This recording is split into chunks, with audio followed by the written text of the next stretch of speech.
We are going to move on now to the best strategy game for 2016. I've got Ben Silverman, Steve Tilley, Jose Sanchez with me, and we are going to get right to it. The nominees for best strategy include XCOM 2, Civilization 6. How does one team make two big games like that? Dragon Quest Builders, Clash Royale, and Total War Warhammer. And Dragon Quest Builders is kind of a weird one in there, but we'll talk about that. Steve Tilley, what is your favorite strategy game for 2016?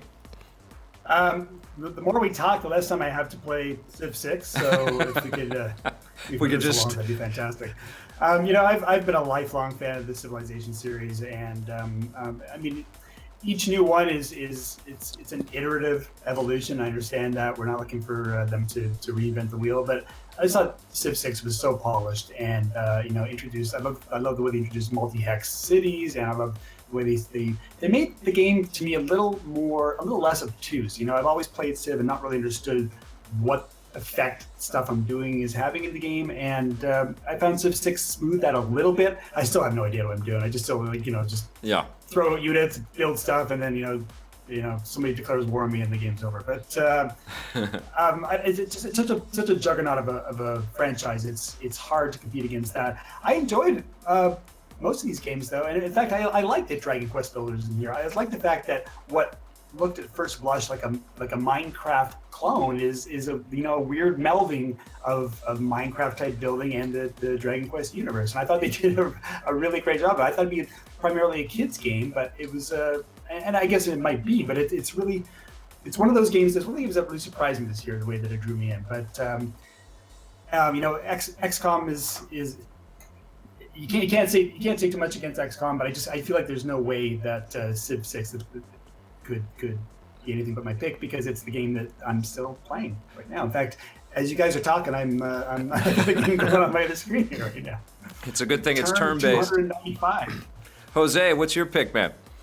XCOM 2 is a great game. As Steve mentioned, also Civ 6 is fantastic.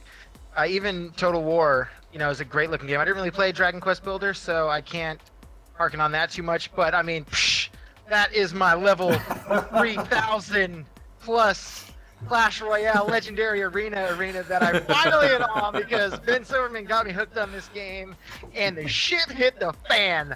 I mean, I'm like, oh my god. That's all I do now, is I'm steady on my phone, gotta check my chests, make sure my chests are open.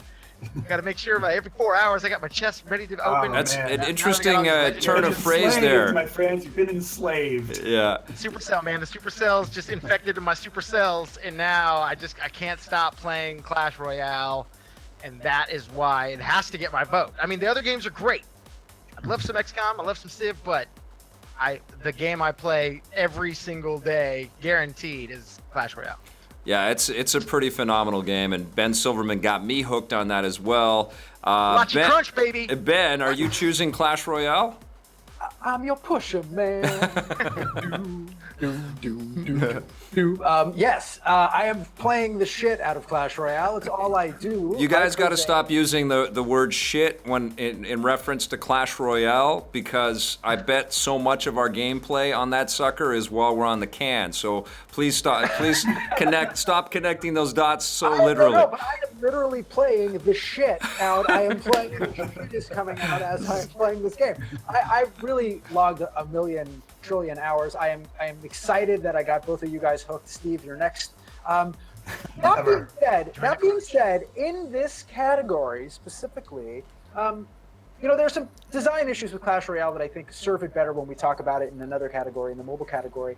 It's really devious with its design, and it is sort of a pay-to-win situation. I think as a strategy game, that can be frustrating, and it can be really frustrating as a strategy game, because if you don't have as good units as the other player because they've spent more money, then you kind of hit a wall, and it can be really frustrating. As great as that game is, it can be enormously disheartening when you just lose 15 matches in a row because Yeah. you just don't have warriors that are as good as barbarians. Well, These are barbarians. you also Give me have like that. 1,000 barbarians, Ben. Yeah, but you also have that give you pull, and Steve is right to be suspicious of this game. A few pages over that, hey, if I just spent a little money, I would probably be able to get some gems that would. It's not even a slippery slope. Yeah. It's just a fucking slide. Yeah. I mean, it's an oil greased up slide, man. Like, you just will spend some money on it.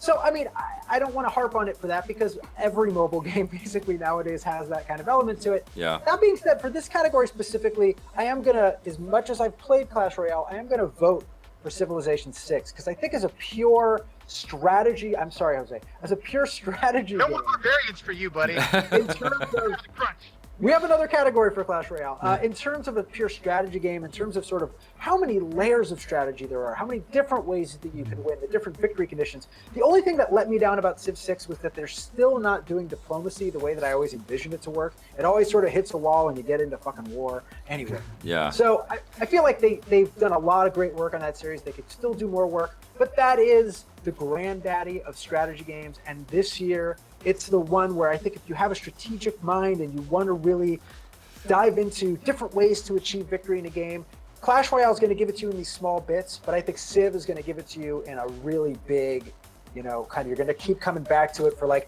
hours in front of a screen. Whereas with Clash Royale, you play for a little bit, you put it down. It's a different experience. Well, I'm going to go. yeah, it's like having a steak and a great burger. You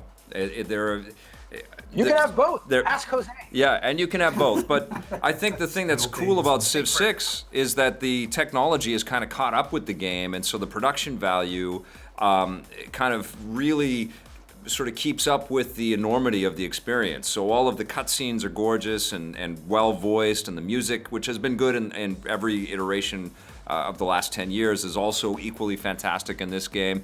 But now we have kind of living tiles, and you get to see these cities actually grow. And I think Steve was onto it, is that this is a game that becomes a lot more accessible because you see what every widget kind of does now, and in a much cleaner, more defined way. I think that this is great for the diehards, and there's been so much iteration and so much tuning. But I also feel like this is a very accessible and approachable game for people that have heard about Civilization for 25 years now. This is the one to jump on and play. It's just a really easy game to love and an easy game to get lost in, and you will just be enamored with your experience, and it's impossible to put down. This is one of those games. I played Unless this you on take a shit, you can't play it. except when you got to go to the bathroom, and that's when Clash Royale comes in. But I played Civ 6 on a long haul flight to Europe, and it's like an hour killer. It's just like, okay, who cares? Time is going. It's also a battery killer, by the way. But yeah, Civ 6 gets my vote. But I do want to give a special shout out to Dragon Quest builders. There's been a lot of kind of copycats of the Minecraft formula, and this is kind of a brazen one in a lot of ways, but it's so charming and so well put together, and it looks so great. It's a great looking game, and you can play it with the whole family, which is awesome.